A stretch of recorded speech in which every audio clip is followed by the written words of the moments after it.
It seems as though the football world has woke up this morning with one question on their mind. Before I get to it, let me show you what I woke up to this morning from a friend of mine.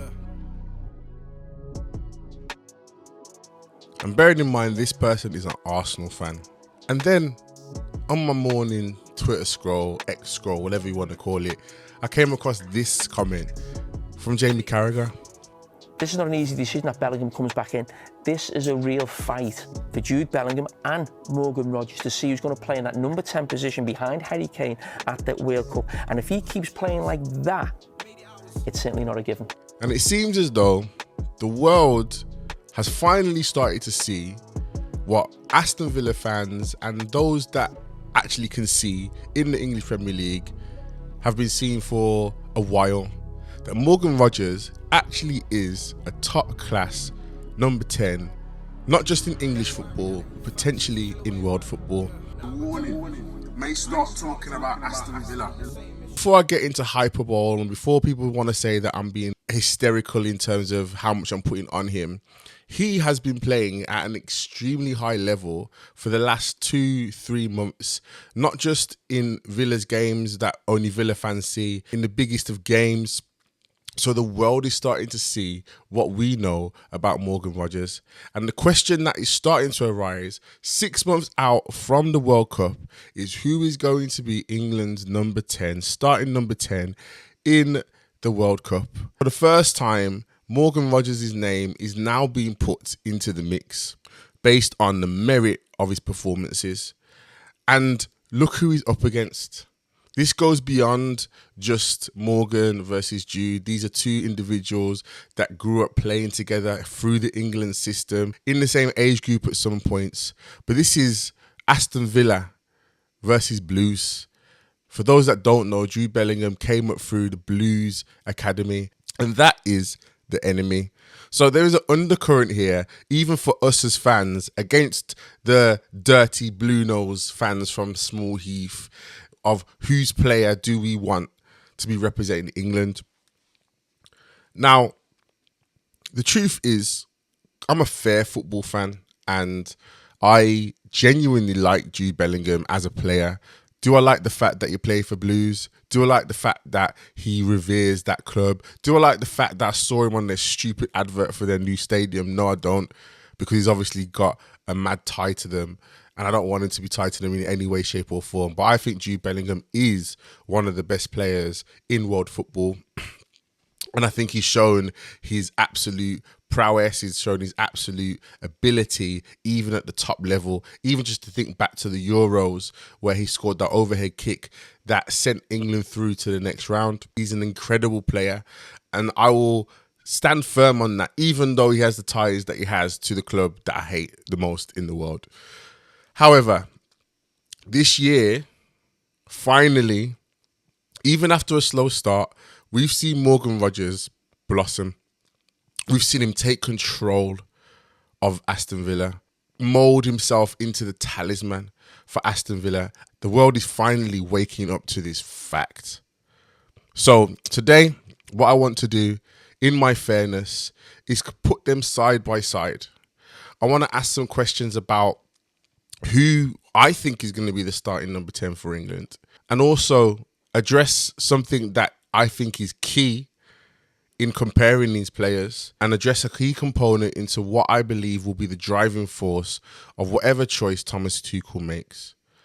I also want to say that it's not just them two that are in the mix. There is Cole Palmer, there's Phil Foden, and funnily enough, Cole Palmer again is another player that was playing in the same age group in the England system as Jude Bellingham and Morgan Rogers. So these guys are very aware of each other. They know each other well. They've grown up together. And I think it is a testament to English football.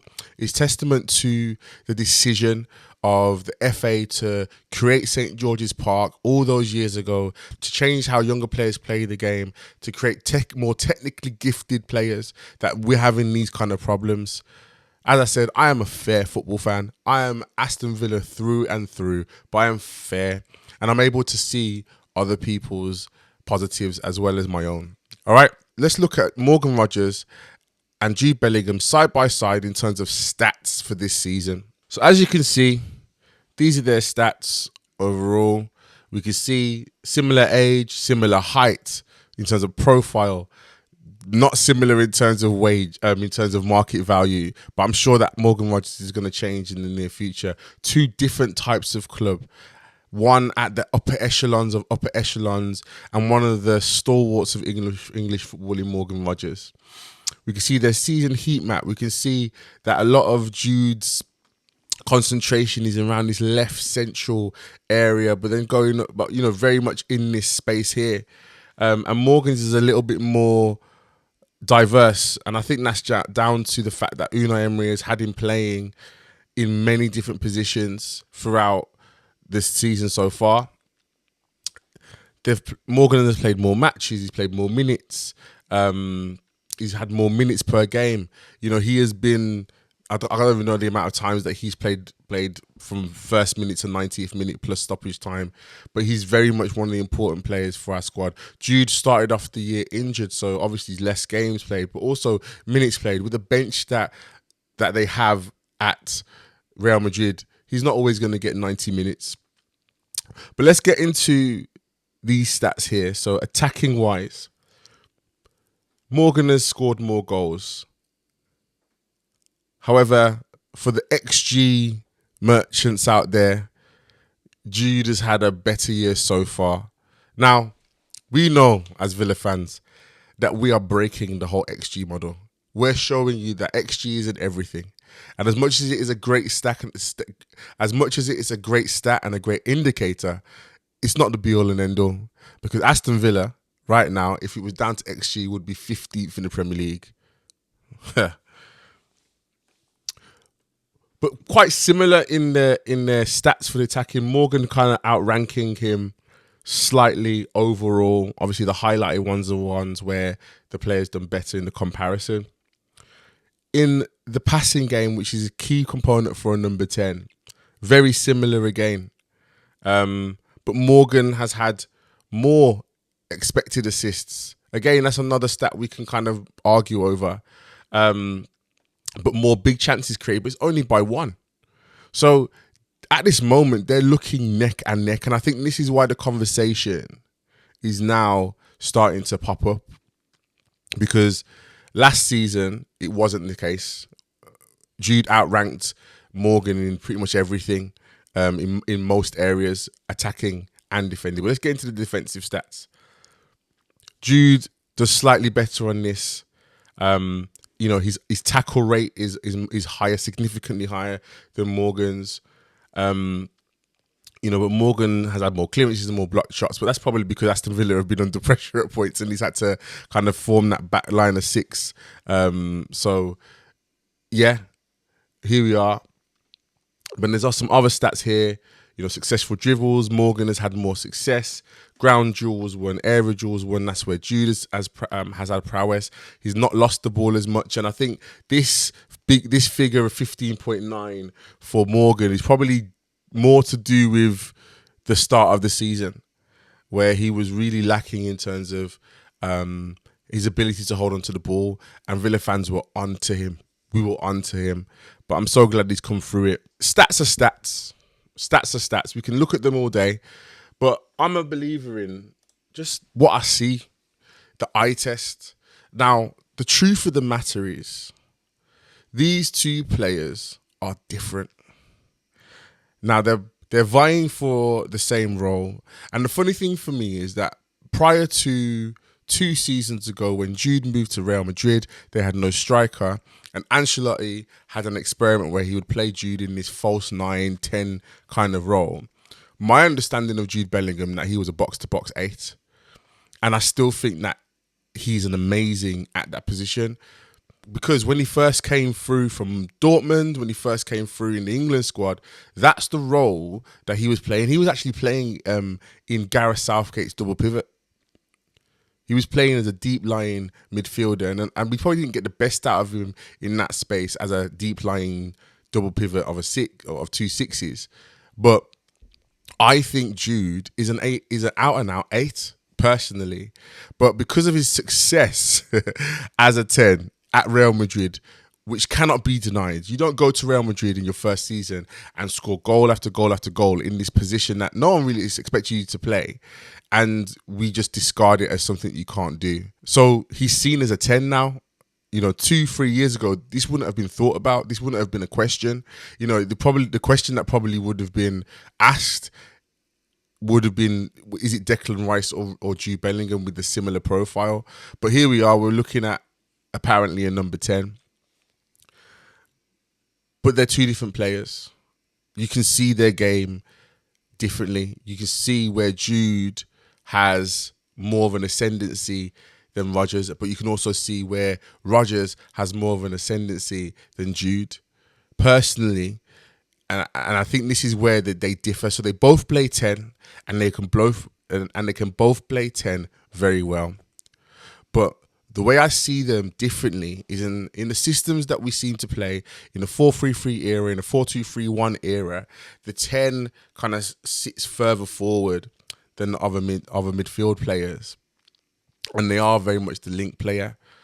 But if Jude was to play anywhere else on the front, on that forward three, so the left wing or the right wing, you would lose Jude's best attributes, because his attributes aren't being out wide. He's not, as much as he probably can take players on one-on-one, that's not where he excels. Whereas Morgan, even though he's a 10, he's comfortable out on the wings. We've seen it for Villa this year. He's gone out on the left, done a job. He's gone out on the right, done a job. He was the one that supplied the assist, the first cross into the box against Arsenal for that final second goal from the right-hand side. Perfect ball. He played on the left for the last 2 games, started on the left for the last 2 games, and has played tremendously and has made an impact on the game. Jude, however, could play as an 8. Jude could play as a 6. He's very much, I would call, a spine player. He's someone that you want to be playing in that spine of a team. Whereas if you ask Morgan to do the same job, you wouldn't get the best out of Morgan. So as much as they both play the same position, and I think this is where Tuchel, fans, pundits, analysts need to be honest. They play the same position as a 10, but they're 2 different players. 2 different players, 2 different archetypes of footballer. So what needs to be asked, and the question that needs to be asked, and the question that Tuchel needs to ask himself is, what kind of 10 do I want? Do I want a 10 that has the ability to be a hybrid 8?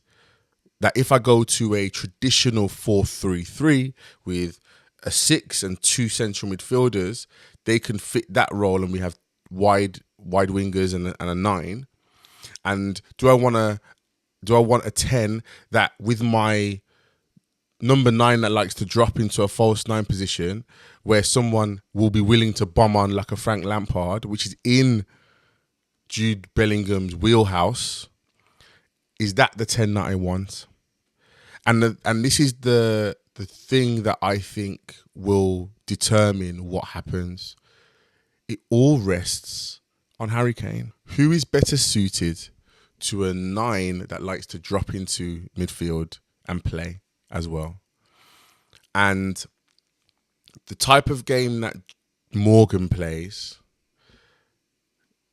if I'm honest, as much as we've seen how great it was in the qualifiers recently, I think that Jude's box-to-box natural style actually suits Harry Kane better.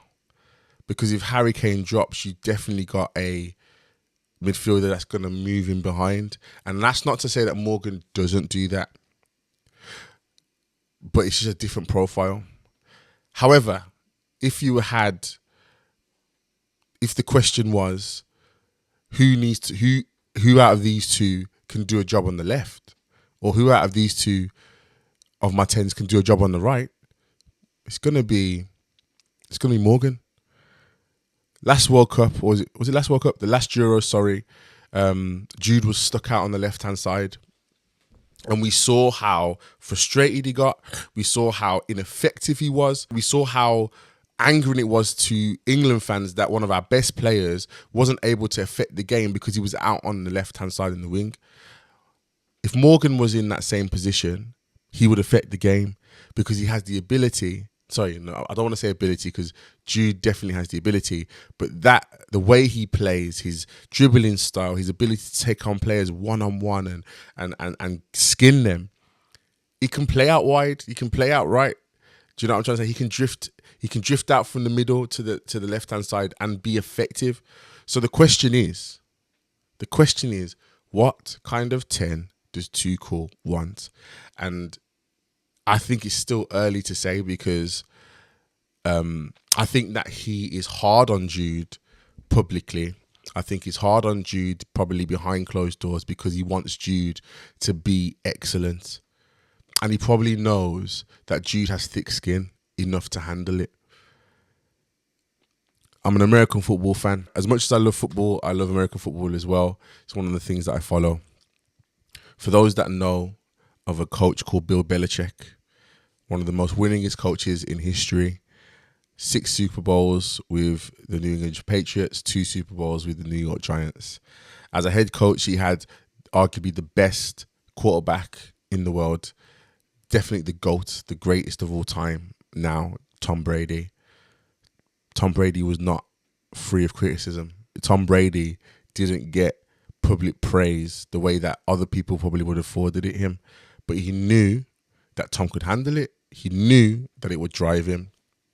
So I think that ultimately, you know, as much as we've seen what Tuchel said, I think there is probably a relationship behind closed doors with Jude that allows him to know that I'm doing this because, you know, if I get onto you, everybody understands no one is without criticism.